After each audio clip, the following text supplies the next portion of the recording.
நம்ம பண்ணுற சின்ன விஷயம் கூட ஒருத்தர் வாழ்க்கையில் பெரிய இம்பேக்டை கிரியேட் பண்ணும். சமீபத்தில் மெய்யழகன்னு ஒரு படம் வந்துச்சு. அரவிந்த் சுவாமி கார்த்திக் அவருக்கு ஒரு சைக்கிள் கொடுப்பாரு. அந்த சைக்கிள் ஒரு கார்த்தியோட லைஃப்பில் பெரிய ஒரு டிஃப்ரென்ஸ் கிரியேட் பண்ணும். எனக்கு ஒரு கதை ரொம்ப பிடிக்கும். சின்ன பையன் பார்த்தீங்கன்னா ஒரு கடற்கரையில் ஸ்டார் ஃபிஷ் ஒவ்வொன்றா பார்த்தீங்கன்னா கரை ஒதுங்கும். அதை தூக்கி மறுபடி கடலில் போடுறதுக்கு ஒவ்வொன்றா ட்ரை பண்ணிகிட்டே இருப்பான். ஒன்றொன்னா தூக்கி தூக்கி உள்ளே போட்டுட்டு இருப்பான். அந்த வழியாக ஒரு பெரியவர் சொல்லுவார், ஏன் நீ ஒவ்வொன்றா உள்ள தூக்கி போடுற, உன்னால் எல்லாத்தையும் காப்பாற்ற கண்டிப்பாக முடியாது அப்படின்னு.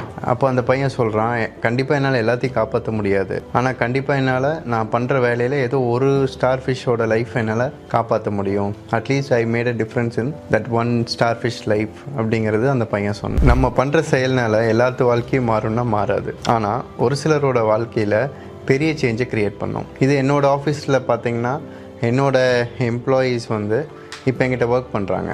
ஆனால் அவங்களோட டாட்டர்ஸோ சன்ஸோ திருப்பி அவங்க இதே மாதிரி என்கிட்ட ஒர்க்குக்கு வரக்கூடாதுங்கிறது நான் ஸ்ட்ரிக்டாக அவங்கள்ட்ட சொல்லிடுவேன். கண்டிப்பாக அதுக்கு மேலே படிக்கணும், ஆண்டர்ப்ரனர்ஸ் ஆகணும். அதுக்கு என்னால் ஆன ஹெல்ப்பை கண்டிப்பாக நான் பண்ணுவேன்.